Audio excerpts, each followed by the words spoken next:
For many, the idea of hell as this place of eternal conscious torment is just a given, a core part of Christian belief. But what if? What if some of the key Bible verses that we use to support that idea could actually be understood in a totally different way? Well, today, that's exactly what we're going to explore. The traditional view of hell, it raises a really profound question, a theological one.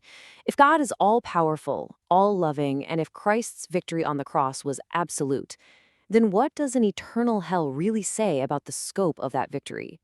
Does it feel incomplete? It creates what some theologians call an eternal dualism. It's this picture of the universe where God's perfect kingdom and a realm of endless suffering just coexist forever. In that model, evil isn't really defeated or transformed, is it? It's just sort of contained, quarantined for all time. And that really makes you ask, wait, what went wrong here? Okay, so to really get to the heart of this tension, we need to look at what is basically a core logical problem. You can think of it like a puzzle, built from three specific ideas that the Bible itself seems to strongly support, but they just don't seem to fit together. So here's the puzzle. Take a look at these 3 points. The Bible seems to teach, 1, that God wants to save everyone, 2, that God is powerful enough to actually do everything he wants to do, and 3, that some people will be tormented forever. Now, you can see the problem, right? These 3 statements create this huge logical tension. You can hold any 2 of them, but that third one creates a direct contradiction. In fact, most major Christian theologies are basically built around which point they decide to soften or change. Some might question the first point, saying God's desire for salvation isn't for every single individual. Others challenge the second, arguing God's power is limited by our free will. But Christian Universalism takes a totally different approach. It suggests the real problem might be with how we understand that third point. So to solve this puzzle, proponents of this view argue that we've got to look closer at a few key words that might have lost some of their original nuance when they were translated from Greek into English. And these words might just hold the key. Okay, so the word we almost always translate as eternal or everlasting is the Greek word Aionios. Now, it comes from the noun aion, which means an age or an eon. So while it can mean endless, its more literal meaning is pertaining to an age or age enduring. The argument is that it's often describing the quality of something, like it belongs to the age to come, rather than just being about its endless duration. It's a subtle but really important difference. Now, this next slide is really fascinating. Let's talk about the word for punishment. Ancient Greek had 2 very distinct words for it. You had Timoria, which meant retributive punishment. Think vengeance, payback. But then you have Kolasis, which meant something totally different. It was a remedial or corrective punishment, kind of like pruning a tree to make it healthier and more fruitful. And get this, in that famous verse in Matthew 25 about eternal punishment, the word Jesus uses is Kolasis, the word for correction. All right, so armed with this new linguistic understanding that Aionios can mean of the age and Kolasis means correction, let's go back and look at some of those famous verses used to support the idea of eternal torment and just see how they might read differently now. Here's a classic example. The book of Jude says the fire that destroyed Sodom and Gomorrah was Aionios fire, eternal fire. And this is almost always taken to mean that their punishment is literally endless. But if that's true, we actually run into a major contradiction somewhere else in the Bible. And this just illustrates the point brilliantly. Hundreds of years before Jude, the prophet Ezekiel explicitly promised that Sodom, the very symbol of divine judgment, will one day be restored. So wait a minute, how can a city be punished by eternal fire and also be promised a future restoration? It seems impossible, right? This is where the universalist interpretation comes in and just clicks.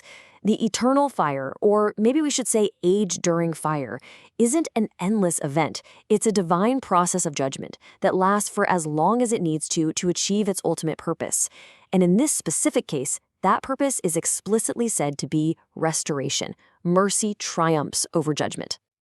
So you can see how reinterpreting these specific verses starts to build into a much larger, more cosmic picture of what Christ actually accomplished. So let's zoom out and explore that now. In his letter to the Romans, the Apostle Paul makes this incredibly powerful comparison. He basically says, look, if Adam's one sin was powerful enough to bring condemnation and death to all people, then how much more powerful is Christ's one act of righteousness to bring justification and life to all people? I mean, think about it. If sin is universal in its effect, but grace is only partial, doesn't that make grace seem weaker than sin? Paul's whole point is that grace is much more effective. So the crucial point here is this complete reframing of the entire narrative. In the traditional view, judgment is about retribution. The destiny of the wicked is endless suffering, and God's victory is one of containment, quarantining evil. But in the Universalist view, judgment is restorative. Suffering is temporary and actually leads to salvation. And God's victory is one of complete transformation, where even evil itself is ultimately redeemed.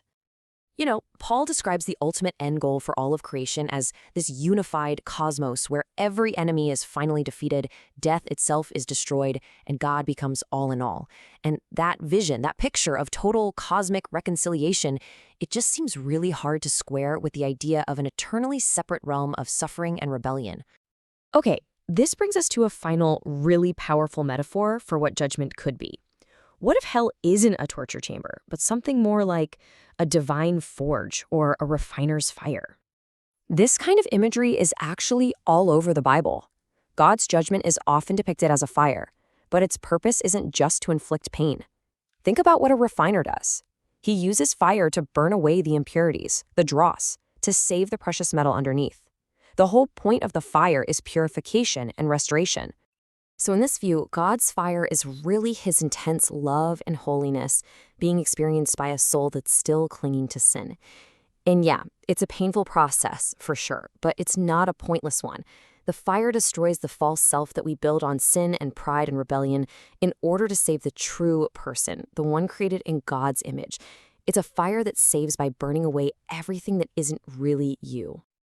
So we'll end with this thought. The word gospel literally means good news. The angel at Christ's birth announced good news of great joy that will be for all the people. If this interpretation we've walked through is correct, it suggests that maybe, just maybe, the good news is even bigger, more victorious, and more inclusive than many of us have ever imagined. It leaves us with the question, just how good is this good news?